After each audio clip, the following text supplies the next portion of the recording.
Buenas para los integrantes del grupo Fundación Generación 77. Les habla Carmen Ogliastre, que junto con Cándido Pérez, Carmelo Torres y Juan Alcides Escalona Alvarado, de Somos de Katia, les presentaremos la segunda parte del programa titulado La educación, casa y escuela, haciendo énfasis en esta oportunidad en la educación que conocimos y la de hoy. Haremos una reseña histórica desde inicio de nuestra democracia a la actualidad, pasando por nuestros profesores y sistema educativo en la secundaria. Esperemos sea de su agrado y como siempre contamos con sus valiosos comentarios. Muchas gracias. ¿Cómo están todos? ¿Cómo les va? Nuevamente estamos aquí en la segunda parte de nuestro programa que se refiere a la educación. Hoy vamos a hablar un tema que nos apasiona a todos, que tiene que ver con la educación que conocimos y la de hoy. Pero vamos a hacer referencia a partir del año 1958, después de la dictadura, que después de la dictadura que tuvimos una democracia con muchos aciertos y muchos desaciertos en materia de educación, ¿verdad? De los distintos quinquenios vamos a sacar lo positivo y vamos a hacer unas comparaciones más adelante que tienen que ver con las reformas del sistema educativo y con la planificación de carreras de las distintas áreas y también de lo que pudimos haber evitado y de lo que no. Entonces, nosotros a partir de 1958, en el gobierno de Rómulo Betancourt, se crearon varias universidades, se crearon el Instituto de Formación Docente, que es interesante para todos y me imagino que Carmelo debe estar como una hojilla en ese tema. Después, en la época de Raúl León, y que fue en el año de 1964, se crearon las escuelas técnicas rurales, como también los institutos de técnico superior, porque estaban las universidades y las escuelas técnicas y faltaba un trecho allí para que la gente pudiera, digamos, de alguna manera insertarse más rápido en el sistema laboral. Luego viene nuestro... Perdón, Carmencita, tú me vas a permitir un minutico, porque Ok, hay una cosa que nos estamos saltando, que bueno, desde luego no es del 58, pero con la llegada de Marcos Pérez Jiménez a la presidencia, este, hubo un paso importante en la construcción de escuelas. En aclaro, el la interior, infraestructura. de infraestructura, sí, en el interior y también en Caracas. Y recuerda, bueno, no sé, antes los muchachos que estudiaban en la primaria en el interior tenían que venirse a Caracas a estudiar secundaria, a estar a vivir con una familia, unos amigos, una cosa, pero tenían que hacer eso porque no había escuelas en el interior, no había liceos en el interior. Claro, Entonces, porque por eso esa también razón tenemos había que, mucho analfabetismo. sí, exacto. Eso tenemos que tomarlo en cuenta porque de ese grupo que vino del interior a vivir a Caracas prácticamente obligado, se formó, bueno, una, una playa de profesionales que desde luego influyeron de alguna manera Al en nuestro desarrollo desarrollo del sistema posterior. educativo, claro. Sí. Sí, Bueno, tienes, después de esta tienes, interrupción, pues, sigue tú. no, está bien, bienvenida, bienvenida. Lo que pasa es que no quise meterme en esa parte porque sé que en la dictadura que muchos a veces nos negamos a decir cosas buenas, sí, sé que Marcos Pérez Jiménez fue un militar progresista y en materia Sí, de sí, educación, bueno, hizo unas grandes escuelas, ¿no? sí. En las grandes ciudades. Ujú. Y sí, después poco a poco se fueron desarrollando. Pero bueno, vámonos a nuestra democracia. Y Sí. hay algo que a mí me pegó muchísimo porque fui partícipe de eso. Cuando yo salí de la escuela Teresa Carreño, había una disyuntiva porque ganó en ese tiempo Rafael Caldera, donde ahí él modificó el sistema de secundaria, donde eliminaron algunas escuelas técnicas, intervino la Universidad Central de Venezuela, supuestamente porque habían demasiados guerrilleros por ahí, según lo que cuentan. Entonces, ahí se modificó y se creó lo que era el ciclo básico y el ciclo diversificado, ¿no? Y también ahí se formaron o se creó la formación de maestro para niños con retardo mental. Y la otra cosa que se crearon también los parasistemas, que para mí en aquella época era lo que los desplazados o los más flojos eran los que se iban para el sistema, que eran los institutos que su horario era nocturno, me acuerdo, ¿no? Luego Los vino, los institutos piratas, decimos. sí, Sí. luego de la época de Carlos Andrés Pérez en su primer gobierno, hizo desde el punto de vista académico algo importantísimo, que fue la creación de las becas gramaticales de Ayacucho. Por supuesto, ahí había gente que iba por los lados que con todo el cumplimiento de ciertos requisitos y hay otros que habían sus palancas, evidentemente, como todo no era tan bello, pero bueno, mucha gente aprobó eso. Hay uno que estudió allí, me acuerdo, que fue el profesor de Liesa, que se llamó Ricardo Hausmann, que sin tener mérito, como te digo, sin tener contacto con ningún tipo político, el hombre era summa cum laude desde primaria y se ganó con su propio esfuerzo esa beca. Es un caso que yo conozco. Luego vino la época de Luis Herrera Campi, que crearon el Ministerio de la Inteligencia, que no sirvió para nada. Eso fue, creo que, algo político, una promesa de política que no hubo ningún resultado positivo, pero ahí lo único positivo de esa época fue que se creó hubo la obligatoriedad de la prueba de actitud académica en las distintas universidades. Algunos era para bien, otros para mal. Yo pienso que fue una buena idea y la otra parte es que la OTSU, ¿verdad? Cuando uno estaba en bachillerato, tenías la prueba de actitud académica que de acuerdo a tu vocación y a los resultados de la misma te decían, bueno, vas a estudiar, estás, digamos, para estudiar esta carrera y no la otra de acuerdo a las actitudes, los resultados de tu examen. Luego, en la época de Luis Herrera Campi, que fue, perdón, en la época de Lucinche, que ahí no se hizo nada en materia educativa, hubo una continuidad de lo que venía y empezaron a disminuir la cantidad de inscritos en las distintas escuelas y sobre todo en el área de bachillerato, porque la gente llegaba hasta tercer año, se iba a trabajar y entonces tenía el INSE, tenía banca, tenía todo este tipo de instituciones que los preparaban para el trabajo y la formación académica, pues ahí como que dijeron, bueno, déjame trabajar y veo cuándo puedo continuar yo con mis estudios formales. Hay una cosa, Luego bien. Carmencita, que en la época de Lucinchi, Uh-huh.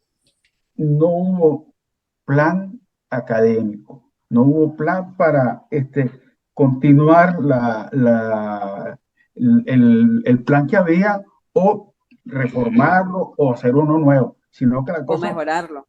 sí, exacto, pero fue andando así, Uh-huh.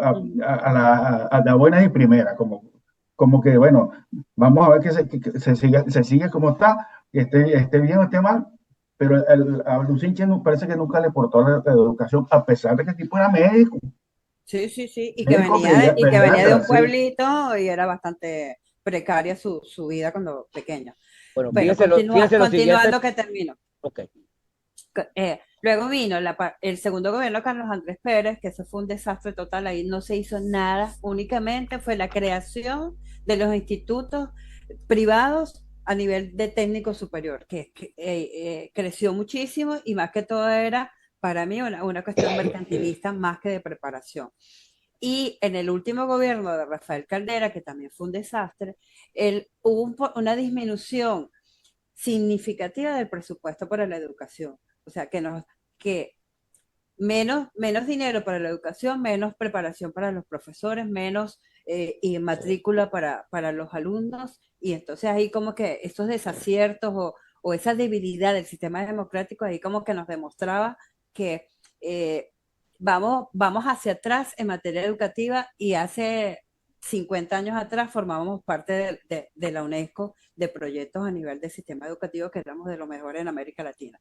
Y a partir de Hugo Chávez, Chávez lo que se encargó fue hacer una revolución, ¿verdad? Educativa,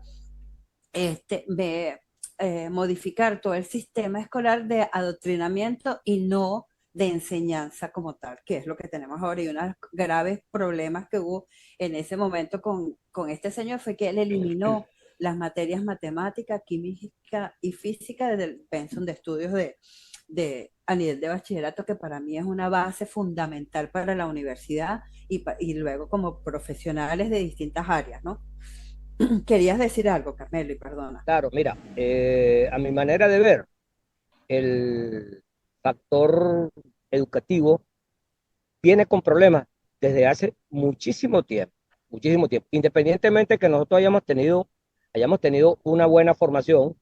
No es menos cierto que nosotros pudimos ser mucho mejores.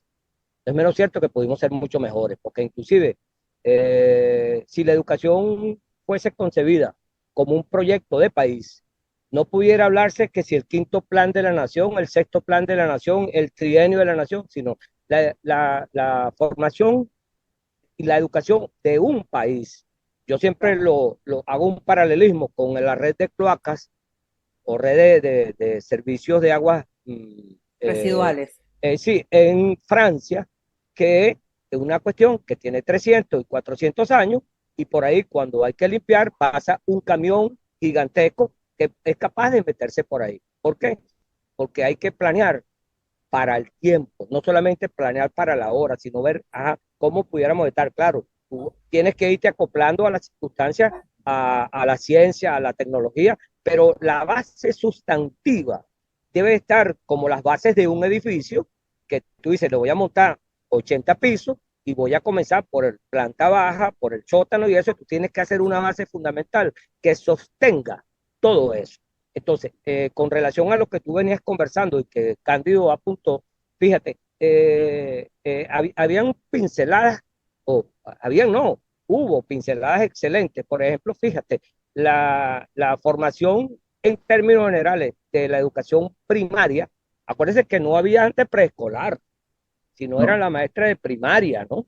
Y esas maestras de primaria, en su gran mayoría, eran personas que habían por su propia cuenta o habían estudiado primaria y no habían culminado nunca una carrera.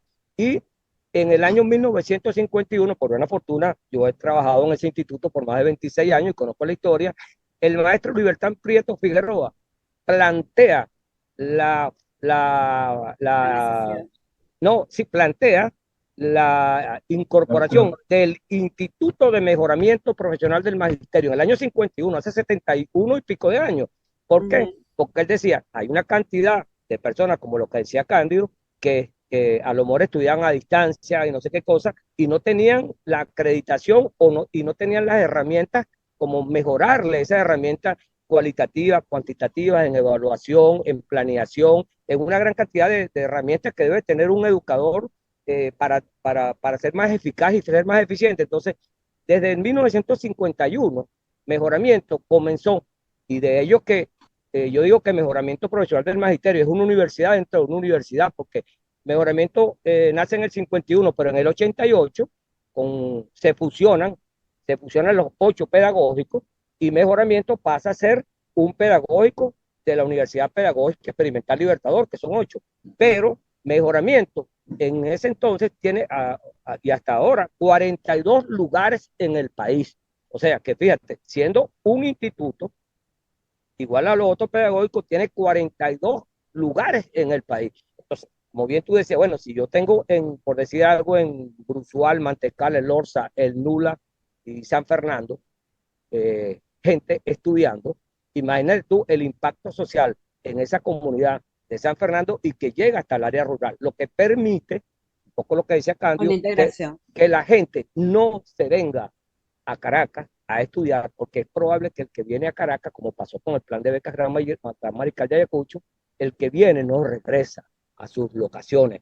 Entonces, si el que se viene a estudiar a Caracas se enamoró de una caraqueña, de una valenciana, y no llega, no regresa a su área agropecuaria, a su área de piscicultura, a desarrollar todo ese conocimiento para lo cual se formó. Aun cuando estamos hablando de bachillerato, no estamos hablando de la universidad, pero la base fundamental de todo lo que estamos hablando es lo que trasciende posteriormente para que tú tengas una gente con una buena educación en una universidad. Sí, pero es que el problema de las democracias imperfectas es que no tenemos seguimiento a las acciones que tomamos, ni vemos las consecuencias ni las causas. Entonces, allí esa debilidad o esas prioridades, que es más lo político, más hacia el elector que yo necesito para ganar una elección, que el sistema de educación. Fíjate, Carmencita, que el filósofo Fernando Sabater en su libro El valor de educar, el valor de educar, él lo plantea. Él dice que cuando se analiza la educación de un país, y él habla en términos generales, no habla de Venezuela, entonces dice, lo último que se plantea es los recursos para la educación. Entonces, sí plantean primero para las armas, para la seguridad, porque ellos Claro, piensan que es más elemental tener a la gente lo en más defensa, importante. sí, cuando, como bien decían estos días, cuando no se educa a esa gran población de niños, tú no sabes cuando se mueren niños por hambre, por enfermedades, cuántos maestros se habrán podido, o sea, se murieron y no tuvieron esa posibilidad de ser ingenieros, médicos, arquitectos, una gran cantidad de cosas, porque es una cuestión político, social, económico, o sea, es una amalgama de todo. Es por ello que esto no puede estar en decisiones solamente de políticos y mucho menos de politiqueros, porque tú puedes Claro, tener sí. un político con formación en economía, con formación en educación, con formación en todas las áreas del conocimiento, pero si tú tienes un equipo multidisciplinario que te asesore, tú tienes que Ah, decirle bueno. a tus asesores y prestarle atención a los asesores. Claro, que son los que saben, los expertos en cada área. Este tema es bien Bien, bien. Sí, álgido, pero sumamente interesante. sí, así Mira, es. Entonces, yo culminando por aquí esta parte histórica de los distintos quinquenios a partir de la democracia en Venezuela, que con sus, vuelvo y repito, con sus aciertos y sus desaciertos, ahora a mí me gustaría que Cándido nos hablara de la parte de la zonificación, de los liceos públicos, privados, de, de esas escuelas técnicas de la época, que me acuerdo yo que la Escuela Técnica Rafael Vega salieron algunos becados para Londres, para estudiar electrónica y todo eso. ¿Qué me y dices? bueno, fíjate que me cita que el, vamos a decirte que hubo un boom con la beca Gran Mariscal de Ayacucho. Ujú. Este, s- salieron innumerables compañeros, vecinos, etcétera, etcétera. Algunos no volvieron, otros sí,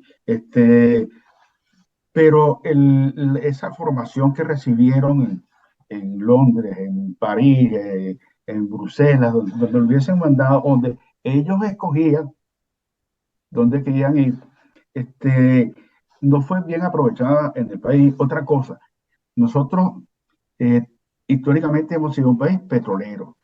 Ujú. Este, y la formación de técnicos o profesionales en el área del petróleo, este, y lo puede decir Alcides, que trabajó en las petroleras, que no hubo un gran desarrollo, no hubo ese aprovechamiento de esas nuevas mentalidades y esos nuevos muchachos con ímpetu para tener no ser una fortaleza nada más en el petróleo, sino ser la primera fortaleza en petróleo, porque nosotros estamos cara a cara con Arabia Saudita en cuanto a la producción, y eso se desaprovechó.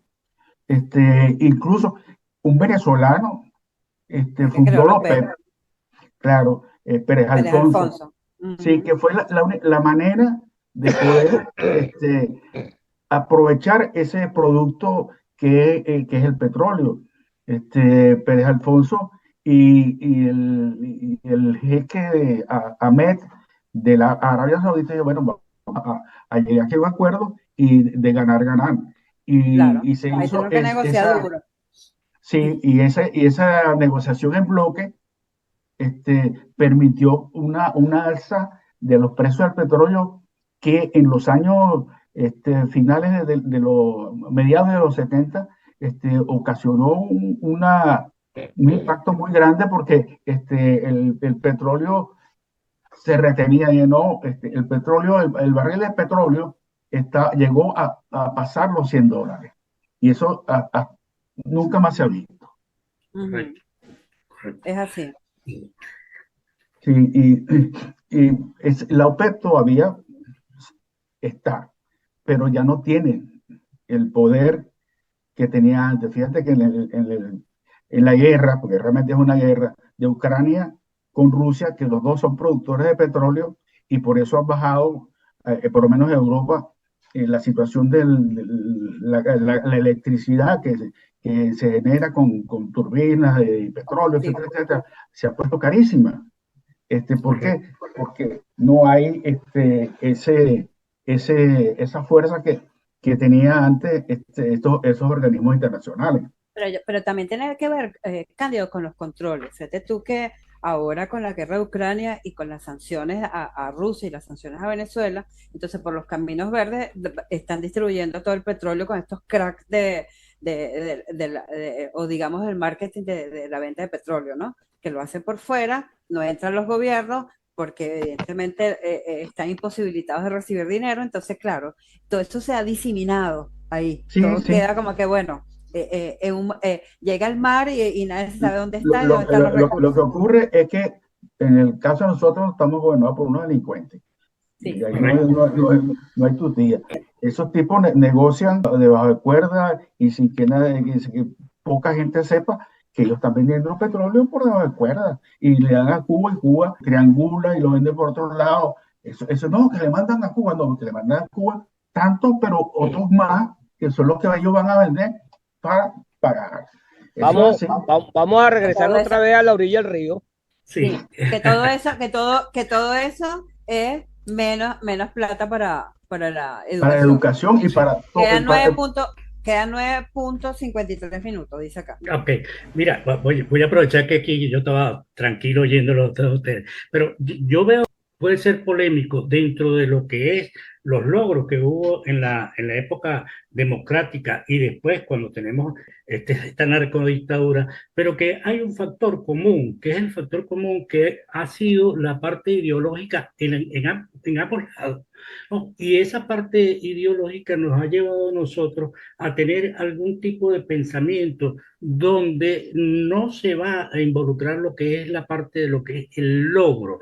Y lo digo en el sentido de que hubo algunas tendencias, como por ejemplo, cuando se crearon las pruebas vocacionales, donde, oye, yo verdaderamente hacía una prueba, hacían un tipo y le decían a las personas cuáles eran sus actitudes para estudiar determinada carrera. Pero, sin embargo, a pesar de eso, había algo que era como una matriz de opinión, que los hijos generalmente estudiaban lo que estudiaban los padres y había mucho de la cuestión hasta económica desde el punto de vista de que, bueno, yo voy a estudiar ingeniería o yo voy a estudiar abogacía, o sea, no había algo que realmente permeara a las necesidades del país. Entonces, Del a lo país. mejor se intentó hacer algunas cosas de estas, pero al final de cuentas eso no se ha llegado, lo que decía Cándido, pero de que de Resultado. pronto hubo formación de estudiantes afuera con el plan de beca Marical de Ayacucho, pero a pesar de todo eso regresan y no son aprovechados. Entonces hay esa parte ahí que no hemos logrado pasar. Y cuando se hablaba del tema de las matemáticas, la física y la química, yo voy un poquito más allá, aparte de las matemáticas, la física y la química, la cuestión de la comprensión lectora, porque ahí entramos en lo que uno conoce como que es el pensamiento lógico matemático. Entonces, para entender un Razonamiento lógico. problema matemático tenemos que saber leer.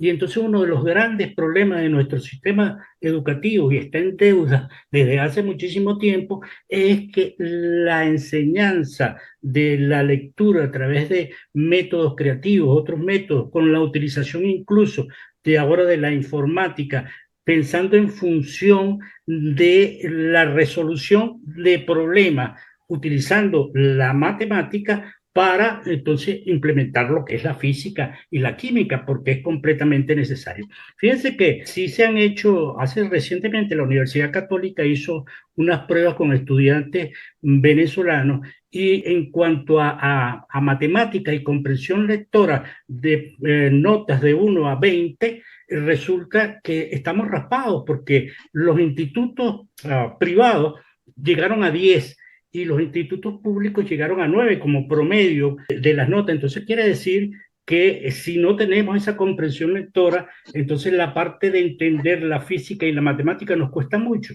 Y de paso, venimos todavía con esa idea de llegar a bachillerato y hablarnos de las tres Marías, ¿no? Entonces ya hay algo ahí que empieza a meter el miedo. Si Carmelito quería decir algo. Bueno, mira, a mí me toca un tema que tiene que ver con los profesores. Yo no sé si me adelanto o me atraso, pero también todos los que hablan tiene que ver con esto. Por ejemplo, lo que es la comprensión lectora de lo que sea, de lo que sea, tiene que ver con la lógica de las cosas. Si tú no le enseñas al estudiante o a tu hijo o a tu nieto la lógica de las cosas, porque ¿para qué me vas a enseñar a mí, Cándido, que tuvo un buen profesor de matemáticas que yo conozco, su profesor? Sí, ahora lo nombro, sí. Y si me explicas a mí, como el profesor David Parra Gallardo, que explicaba el teorema de Pitágoras. Yo decía, ¿quién coño es Pitágoras? ¿De dónde sale esa A con un 2 arriba? El A cuadrado más B cuadrado más C cuadrado es igual a la hipotenusa. ¿Qué puta es esta nusa? ¿Qué es eso, no? Y porque entonces había que intentar ver, mira, entonces cuando te dibujan el triángulo y te dice, mira, este triángulo tiene estos pedacitos por aquí, que es estos cuadrados, este cuadrado más este cuadrado es la suma de este grandote cuadrado, y entonces hacen una historia de la teoría de Pitágoras, que era un jardín en donde esto, que lo otro. Entonces, coño, enséñame realmente en las matemáticas cómo yo la voy a usar. Es como si me enseñas ingeniería, entonces salgo ingeniero electrónico y no sé cambiar una bujía. Coño, Sí, yo tengo que saber de dónde sale la chispa. En claro. estos días Pero hay oye, algo. escucha para cerrar. Hay una En cosa estos Ajá, que, días, que, que, que hay que estos Sí, tomar días, en pero cuenta, tienes teoría y rapidillo, tienes práctica. la matemática es una forma de organizar lógicamente los pensamientos. correcto, sí, correcto. pero Ajá. Pero fíjate, pero tienes que Entonces, decirme, óyeme, si me dices a mí que con esto yo voy a calcular, vamos a calcularlo de una vez, como hacían, agarra la cinta métrica, vete para allá, como hacía Raulón con nosotros, Cándido. sí, sí, Cuando sí, hacía pero sí, Raulón, mira, pero hay algo también que es fundamental. Yo pienso que tenemos que regresar otra vez a la primaria, donde en la primaria se Es la fomente base ese fundamental. pensamiento lógico-matemático, enseñando las diferencias, no la matemática esta que nos mete miedo, sino la matemática práctica, a la vez de comparación de tamaño, del razonamiento de por qué yo voy a utilizar la matemática. Pero hay algo también importante y también puede ser polémico, que es, también nos han enseñado a la competencia, o sea, todo para nosotros es una competencia y yo creo que más bien debemos cambiar hacia lo que es la colaboración, el trabajo en equipo, fomentar todo eso, porque en todo, o sea, no es que uno llegue y dice, oye, tú tienes que ser competitivo, pero quizás el término es ser mejor en lo que uno está aprendiendo. Pero nosotros vemos que en la vida diaria el trabajo en equipo es lo que resalta, no la individualidad que nos han puesto a través de la competencia. Y bueno, por eso digo también que es polémico porque hasta en los deportes nos los han enseñado, ¿no? pero Yo compito, el deporte es competencia. Sí, competencia. Claro. El que sí, es pero el fíjate una mejor, cosa, es el mejor, es el mejor. sí, pero Claro. hay fíjate, una cosa importante, que a nosotros nos enseñaron matemáticas, por lo menos a mí. Yo nunca he utilizado para nada un polinomio, un binomio, La en raíz cosas cuadrada. que bueno, la raíz cuadrada tampoco. Entonces, fíjate, a mí cuando yo estaba, esto lo hago como referencia a mi formación secundaria. Yo estudié en el San José de Calazán de primero a tercer año. Sí, Entonces, de esa matemática, suma, resta, de multiplicación y división, es la práctica, es la que tú pones, vas a comprar a la bodega, llevas 10 bolívares y pagas 10, dame 5 de vuelto, y esa es la que no sirve, porque es la que le usa a la gente en general. Pero si sí. tú vas Perdón, a perdón, meterle una... perdón un momentico. Aquí me Sí, dice que queda 1 minuto 51. ¿Qué ajá. hacemos? ¿Cortamos y retomamos la...? claro, porque se nos va a ir la cuestión y Claro. Sí. dejamos en la palabra al profesor Cándido. Ok, sigue ¿Entendido? Cándido. Bueno, seguía yo en el uso de la palabra, ¿no? Y hay una cosa que tampoco que debíamos abordar, porque la mayoría de nosotros hemos sido estudiantes y deportistas. Y como nunca, esto lo reitero, nunca el deporte escolar ha tenido el apoyo necesario. Sí ha tenido apoyo. Ha habido juegos estudiantiles, competencia interliceo, etcétera, etcétera. Pero nunca hay ese seguimiento que tú hablabas de la democracia chucuta, que han sido Ujú, prácticamente todas las democracias de Latinoamérica.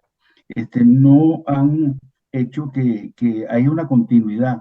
Fíjate que hay en Carmelo, Robert, que fueron jugadores interliceístas, el liceo prácticamente no le daba sino la cancha para que jugar, nada más.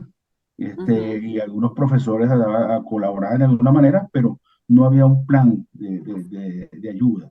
Eso también pasa con otros aspectos de la educación en general, de la que hablábamos antes, que ese apoyo ha faltado para la formación del académico y también para la formación del estudiante. No sé si Carmelo podía agregar algo, vista que este tema le atañe por su condición de doctor. Doctor, por favor, podría Sí, no, Mira, pero yo pienso que más background te da el recorrido que el título ese, ¿no? Sí, no, Porque desde luego. todos nosotros hemos pasado por eh, por esa amalgama hermosa de posibilidades. Porque fíjate, cuando el profesor Polo nos enseñó en el Artiga a pasar el testigo con unos palos grandes que tenía y nosotros le damos la vuelta a la escuela Artiga y era un relevo de 4 por lo que sea, porque yo no sabía cuánto era la distancia, pero No, no, sí, ni 100 ni 400, eso tenía por lo menos de 8 a 6, de 6 a 800, por lo menos. sí, pero allá en la escuela Artiga era 4 por lo que sea, porque había que darle Sí, sí. la vuelta a la escuela así. Entonces, fíjate, esa posibilidad que teníamos nosotros, y tú bien lo dices, de tener unos juegos intercursos. Primero, unos profesores del área de educación física, o en aquel entonces inclusive la recreación y el deporte y la educación física era una sola cosa, porque ya Sí. ahora cuando cada uno tiene una ley, pero era Ujú. antes esa misma cosa la administraba una sola persona y tenía las competencias para la época. De hecho que yo digo que yo me siento honrado porque en el liceo donde yo llegué, todos los profesores que estaban allí, al final eran profesores en la universidad después y fueron atletas de alto rendimiento y tenían nombre y no solamente eso, sino que en verdad de ellos aprendimos su conducta, su cultura y ellos nos allanaron el camino para ir. Entonces, por ejemplo, para no adentrarme tanto en eso y que sigamos en el orden cambio, por ejemplo, ¿sabes lo que es un liceo en donde, por ejemplo, en donde yo estudiaba, que yo era de primer año y imagínate tú, después de la I cuántas letras quedan, ¿no? Entonces, Ujú, eran como 28 primeros años y cada uno tenía 40 estudiantes como menos, como ujú. mínimo. Y entonces tú multiplicas eso, cuántos estudiantes tenía el Liceo Luis de Pelosín. Entonces, cuando hacían los juegos internos del Liceo Luis de Pelosín, para sacar una selección, hermano, había que echarle voluntades. ¿Por Mucho. qué? Porque ahí venían los muchachos de los barrios y de las urbanizaciones, pues de Altavista, de por ahí. Entonces, ¿qué ocurre? Y eso generaba lo que bien decía Cándido, de la competitividad, pero en sano esparcimiento siempre hablamos eso de agonística, pues, la competencia sana. Y de ahí salían esos equipos para que luego pudiéramos estar nosotros en unos juegos, después de los juegos intercursos, hacer las selecciones, y luego vendrían los juegos esos estudiantiles, que eran los juegos Interliceísta. interliceístas, que en oportunidades íbamos imagínate tú, el Brigio lleno, lleno completo, y nosotros lleno de estudiantes que nos veían, y lleno la grama de los que desfilábamos, porque éramos muchísimos, y esos juegos interliceístas duraban por lo menos 2 meses. Entonces, mira, que hoy el liceo tal cosa, entonces, si no era atletismo, era fútbol, si no era fútbol, antes no había futsal, antes era futbolito, Grande, sí. futbolito, voleibol, béisbol, esa cantidad de cosas. Entonces tú dices, eh, se acompañaba la educación formal con la educación no formal.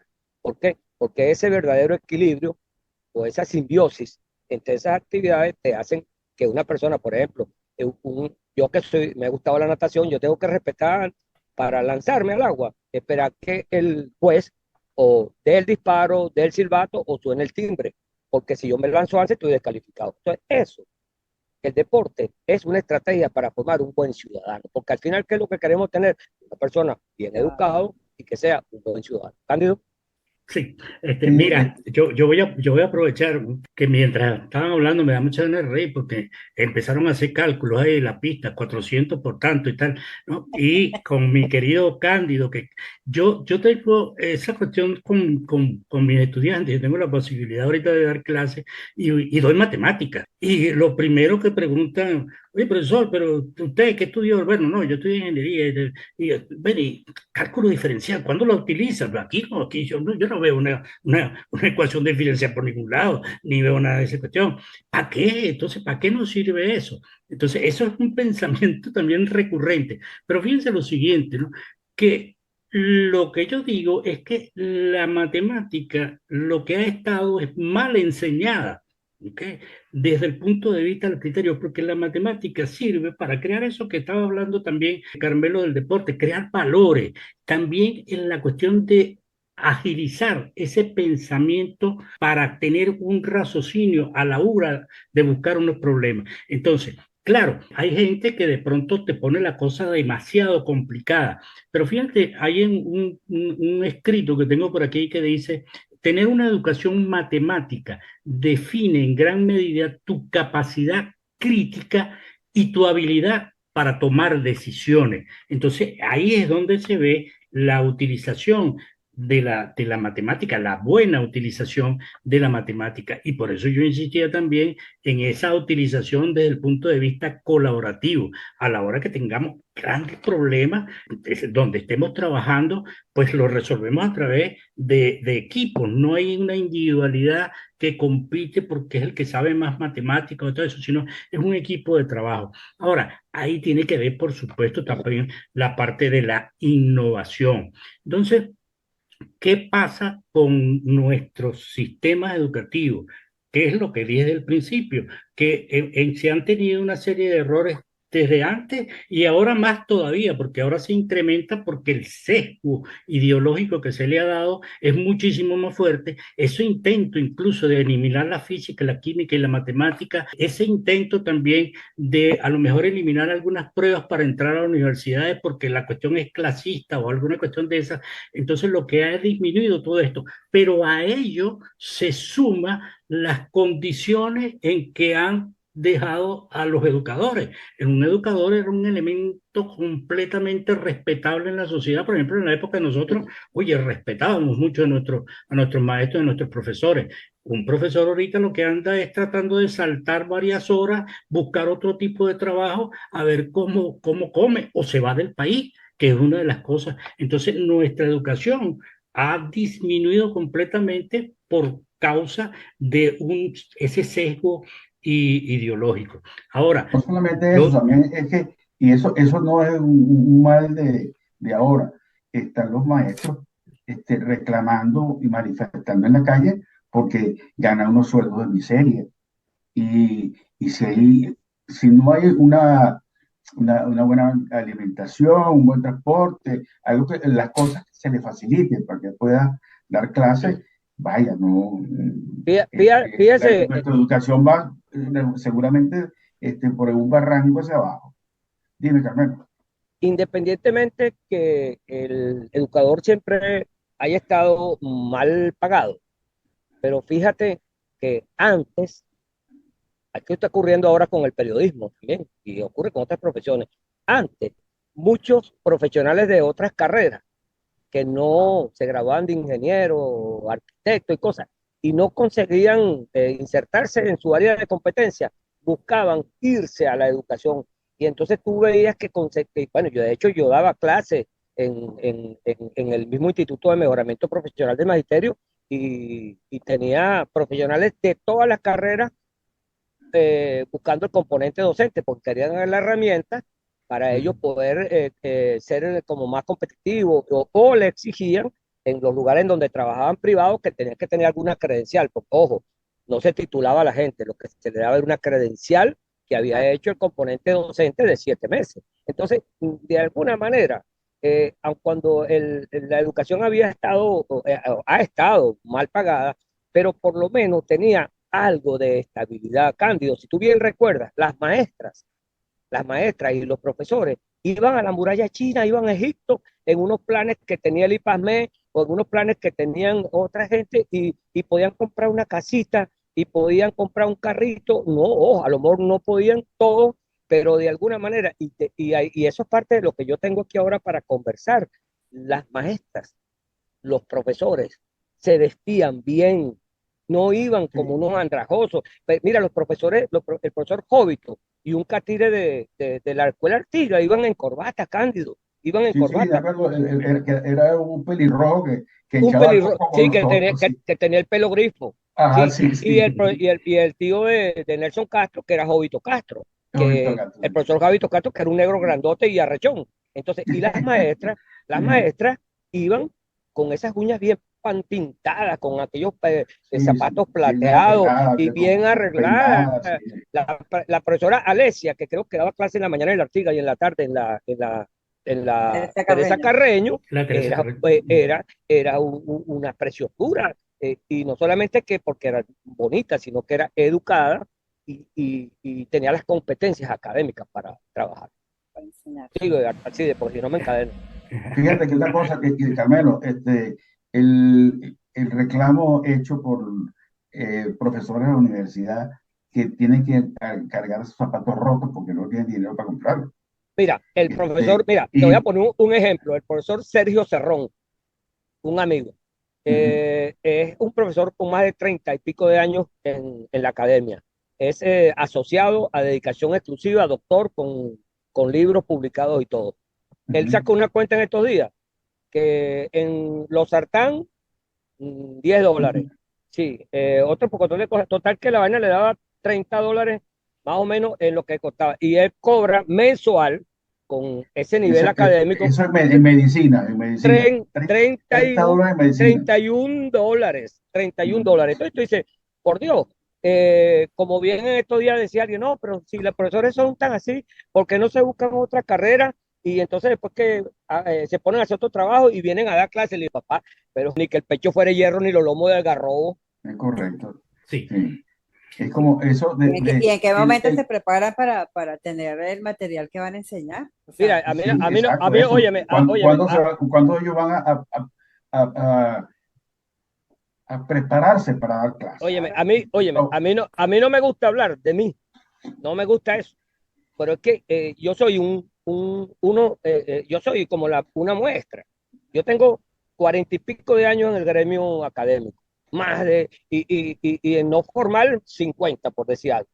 Entonces, tengo que tener internet. Mira este libro que tengo aquí que estoy leyendo, ¿no? No sé si lo ven bien, ¿no? Ujú. Sí.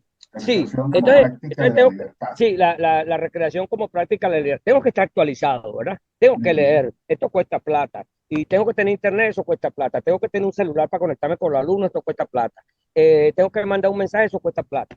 Y entonces tú dices, ¿y cómo con $30 tú puedes asociarte a una revista, a una línea de investigación, a una red? No puedes. ¿Cómo?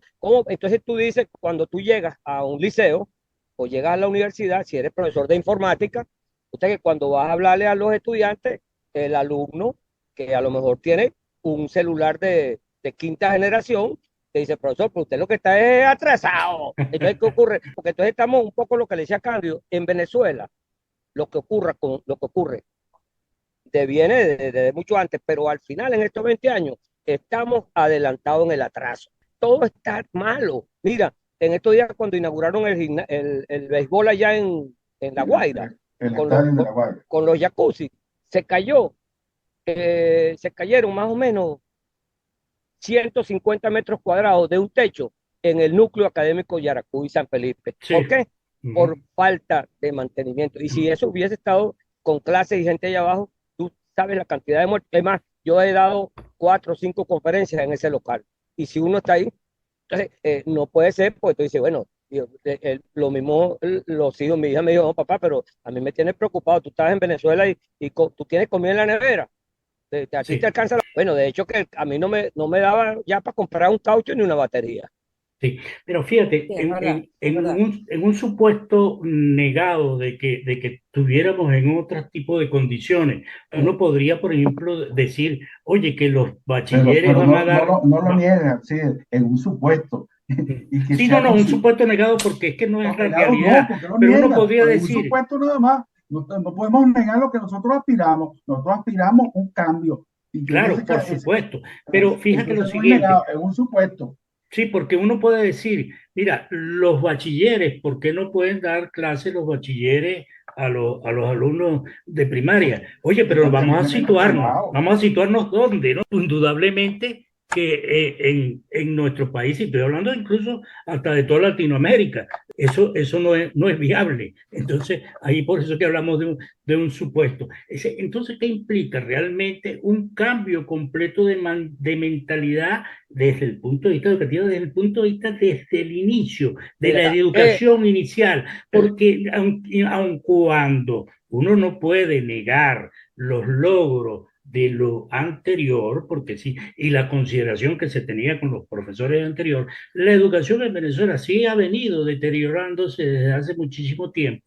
Y la comparación que hacemos, e incluso estamos hablando de toda Latinoamérica, es por eso que en nuestros países latinos, cuando van a algún tipo de prueba, como el caso de las pruebas PISA, estamos en una situación de inferioridad porque precisamente no se enseñan ni valores, ni se enseñan lo que es ese pensamiento lógico, matemático, y a la hora de unas pruebas, pues por supuesto no podemos compararlo. Y el otro también, indudablemente, es la consideración al maestro. Un maestro se le da todas las herramientas en otras circunstancias, todas las herramientas para que pueda realmente educar y la consideración a nivel social y están en una constante preparación. Entonces, eso no lo vemos y por eso hablamos de supuesto negado. Entonces, mira, en ah, conclusión, indudablemente que tenemos que buscar un cambio, pero un cambio no solamente desde el punto de vista de que, bueno, salgan esta gente, después hay que ir a la estructura, y esa estructura tiene que ver mucho con esa parte educativa. mira, También, sí, oye, mira, perdóname, Carmelo, que te interrumpa, pero también hay una cosa. Los valores los enseña la familia, la casa. Y entre los valores está el respeto a los profesores, la importancia de prepararse y estudiar para el futuro. Esos valores vienen de la casa. Lo que se enseña en el liceo, en el colegio, etcétera, etcétera, es la educación sistemática. Pero tú puedes ser una lumbrera en cualquier materia o en cualquier clase y después cuando tú sales eres un rolo de malandro que roba y que asalta. Porque la inteligencia nos viene dada decirte, a lo mejor por gracia divina, o por los genes, algo así. Pero esa formación del ciudadano viene de la casa. Se reafirma en el estudio, en la escuela, en el liceo y en la universidad. Este, el, recordando, por lo menos en la universidad, que nosotros, yo soy UCBista, yo soy de la UCB, teníamos una, yo puedo decir que hasta admiración por nuestros profesores, que Sí, después fueron nuestros colegas y nuestros amigos. Héctor Mujica, Gloria Cuenca, Olga de Álvarez, Federico Álvarez, y ellos para nosotros eran paradigmas de lo que debe ser un periodista y por eso lo seguían, porque era gente honrada, honesta, bien informada, bien educada, muy culto, y eso, claro, si eso no está presente y los profesores que están enseñando ahorita en Venezuela, aunque sea en una mínima expresión, porque no se puede comparar ese tiempo con el de ahora, por las condiciones políticas, económicas, sociales, etcétera, etcétera. sí. Pero eso que parte de la casa, esa enseñanza, esos valores, es muy importante porque tú puedes, lo que decías tú también, García, es formar un buen ciudadano, lo decía Carmelo, es formar un buen ciudadano. Sí, Esa combinación, deporte, estudio, lectura, etcétera, etcétera. Eso es formar un ciudadano que, que sí. salga a la calle y colabore con el desarrollo social de su país, de su ciudad, y personal también, porque el desarrollo personal va unido a todo eso. Sí. Mira, Mira, mira, el desarrollo del ser, específicamente del educando, no solamente tiene que ver con la parte académica, porque si tú tienes una malnutrición, tu sistema neuronal no funciona. Porque tú Es no lo que puedes te tener decía. un educador malnutrido, un estudiante malnutrido, una población malnutrida. Entonces tú no puedes tener una gente un profesor Terrible. que esté dando matemática, y entonces resulta que se le van los tiempos porque no comió, no tiene proteína, no tiene vitamina. Entonces, un estudiante, como por ejemplo, yo profesor de educación física, y eso me ocurrió en más de una oportunidad. Si yo veía a un muchacho que venía cianótico, con hambre, a mí me enseñaron a tomar pulso, y yo sabía que ese muchacho no podía yo ponerlo a dar vueltas o a jugar, porque si no había comido se va a desmayar, y la poquita energía que tenía se va a quedar dormido en el salón. Entonces, ¿qué ocurre? Por eso es que el educador tiene que tener una visión holística, ¿verdad? Global del asunto, y la formación obvia y lógicamente es global. El hecho de que tú seas, que yo sea profesor de educación física, que tú seas profesor de matemáticas, o en el caso de Candio, que puede ser profesor de comunicación y así, que Carmelita de administración, no significa que tú no vas a conocer de otras cosas, porque esa es tu obligación. Sí, Pero pero ¿qué ocurre? fíjate una ¿Qué cosa. ocurre? Pero ¿qué ocurre? Con esto concluyo, que en este momento un educador o un profesional no tiene ni tiempo ni el dinero para poder buscar otra opción de aprender para traer mayor contenido y enseñar. Sí, ahora, uniendo todas esas cosas y volviendo otra vez yo compro lo que dice Cándido en cuanto a los valores, pero yo voy un poco más allá de Cándido, yo lo veo desde el punto de vista sistémico, ¿ok? Y la cuestión sistémica me dice que todo está interrelacionado, la casa, la escuela, eso forma parte de lo que es la base de la sociedad. Indudablemente, uno dice, los valores vienen de la casa, pero los valores tienen una retroalimentación en la escuela y se aprende a ser ciudadano. Y debajo de todo eso está la educación, porque yo aprendo valores en mi casa, pero es que en mi casa se aprendieron valores porque fueron educados bajo esos valores, Bueno, así es, independientemente que sea una cuestión no te formal decían o cuando informal. estudiaba que la escuela era tu segunda casa. Eso era la segunda casa. Uno iba con unos valores ya formados y lo reafirmaba en la escuela, que le enseñaban el respeto a la bandera, al escudo, al himno nacional, a los profesores y a los compañeros. Es que, es que Eso es. antes, perdón que te interrumpa, es que antes había unos valores fundamentales en la familia, Sí, lo sí, bueno así y es. lo malo, ¿verdad? Si a ti en tu casa te decían que robar era malo, tú no robabas. O Ujú. había una consecuencia de esa acción en tu casa si te descubrían haciendo algo malo, no sea robar, sea otra cosa, burlarte de alguien, darle un golpe a alguien. Entonces, había un complemento en el colegio, pero hoy en día, ¿verdad? Estos últimos 20 años, robar es bueno y es lo que se ve, es lo que se Claro. publicita, es lo que honra. Entonces, si tú vas a ver a un muchacho que está formándose en un liceo, que está estudiando, que no hay ningún tipo de interés, no hay un tipo de competencia para que él sea el mejor de su clase o de su barrio, o sea, que realmente me da igual si paso o no paso porque es obligatorio que pase así un muchacho no sepa hacer nada. O sea, ¿qué Sí. ganas tiene Pero, pero, fíjate, no pero va a llegar fíjate, a la universidad jamás ni nunca? fíjate como aderezo que viene, si en la casa no hay comida, Ah, en bueno, la casa claro. no hay para con las cosas elementales.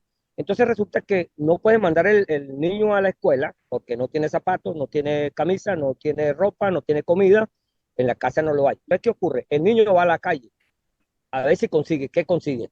Entonces, un niño que no es vigilado, entonces dice, busca la manera, es probable, más fácil de conseguir cosas. Entonces roba, droga, y entonces dice, y luego si se pone a trabajar, porque también hay trabajadores que, puños, son luchadores, pero cuando dicen, no chicos, si yo no que voy a ir para la escuela, Y si aquí yo me voy a ganar 300, 400 bolívares diarios, yo no voy a ir más para la escuela. Con eso llevo comida para mi casa. Entonces pasa el tiempo. Y en lo que el muchacho tiene, bueno, ahora no un marrón en el bolsillo. Yo no sé cuánto es el billete de máxima denominación en Venezuela ahorita, porque hasta eso me perdí. El Pero, dólar, el dólar.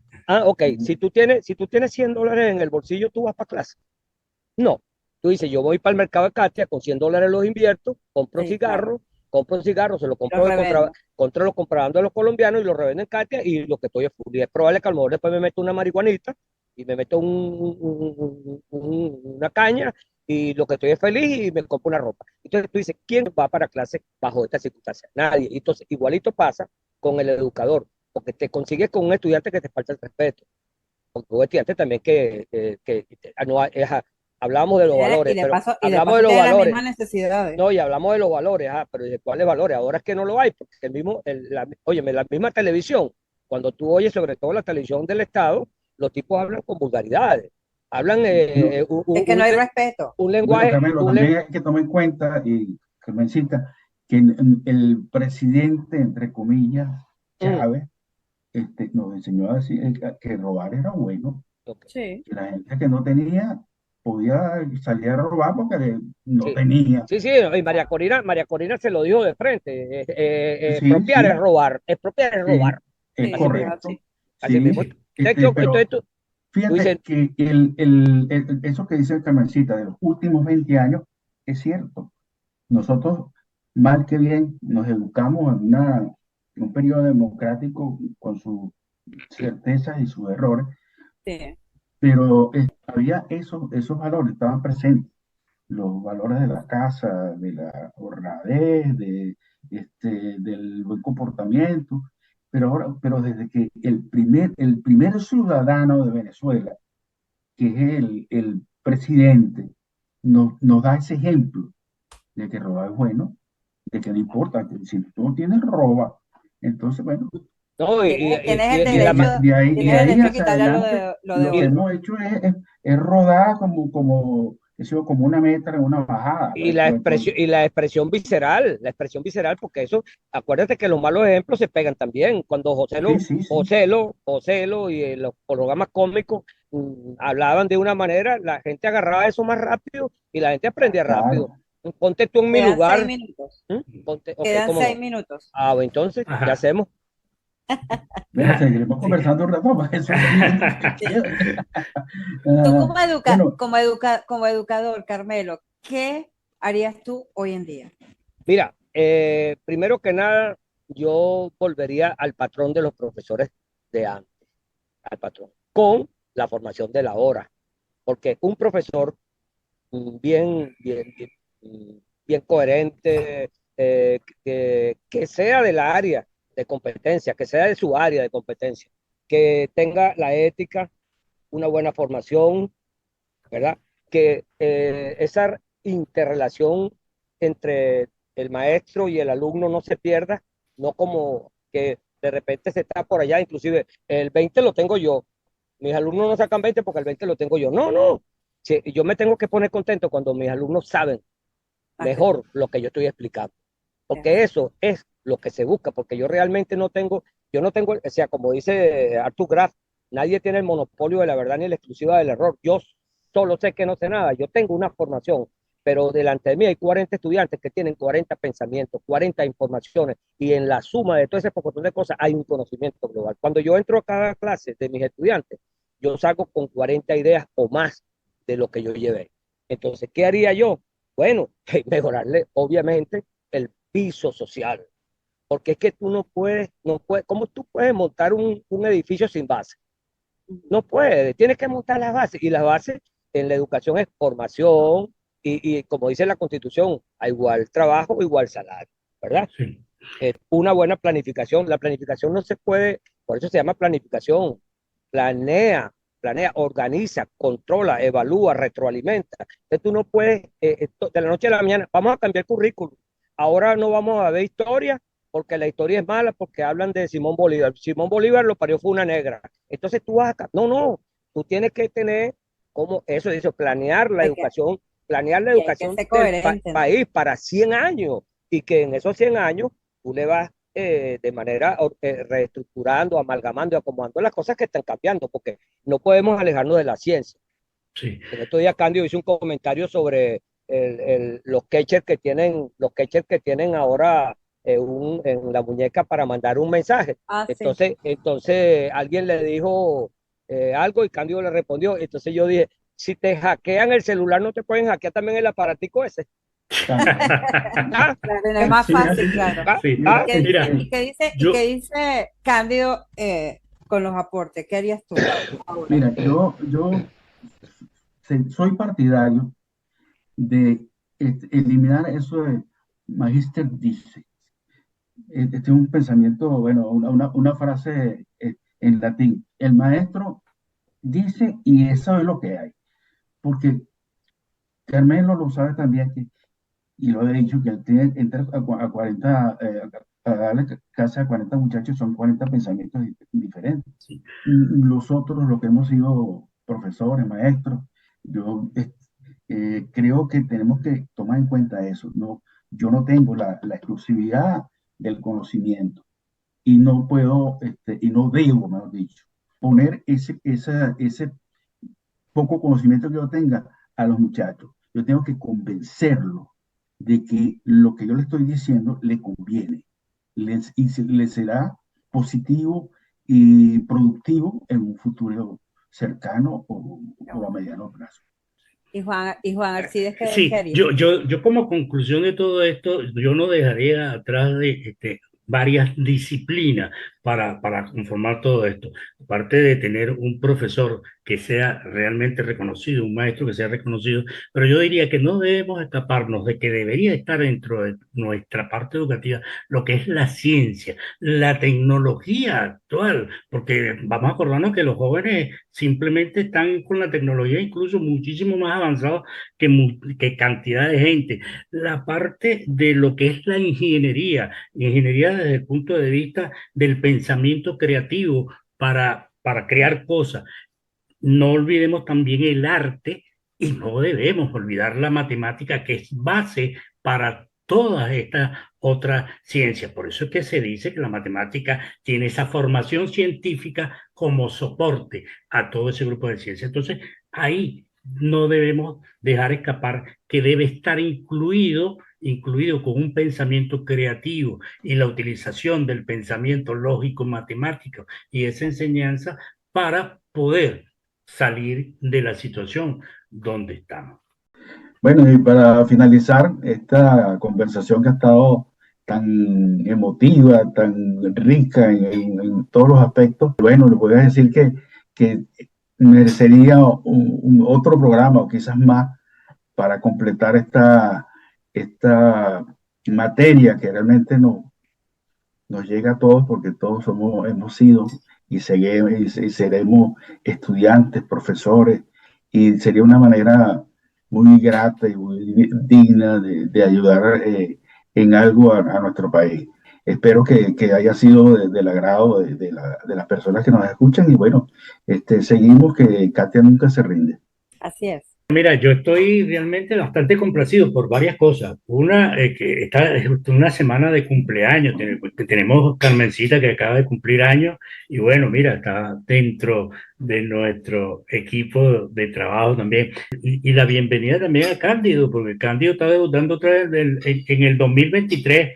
Entonces tenemos programas para rato. Realmente sí, que esperamos que les guste el programa. Sí, el tema también es bastante amplio, no se puede sacar cantidad de programas a través del tema, pero bueno, esa es la idea. Vamos a esperar entonces los comentarios de ustedes y muchísimas gracias por su atención. Carmencita. Bueno, aquí para finalizar, bienvenido Cándido, me alegra mucho que estés otra vez de vuelta y enriqueciendo este programa que es tuyo, que es de Juan, es de Carmelo y yo que entré mucho después, pero estoy muy contenta de formar parte del equipo. Y este programa, bueno, sí, creo que va a haber una tercera etapa para hablar un poquito más y ahondar. Y con estos expertos ni se diga. Así que bueno, muchas gracias, sus comentarios bienvenidos y nos vemos en el próximo programa. Chao. Muy bien, muy bien.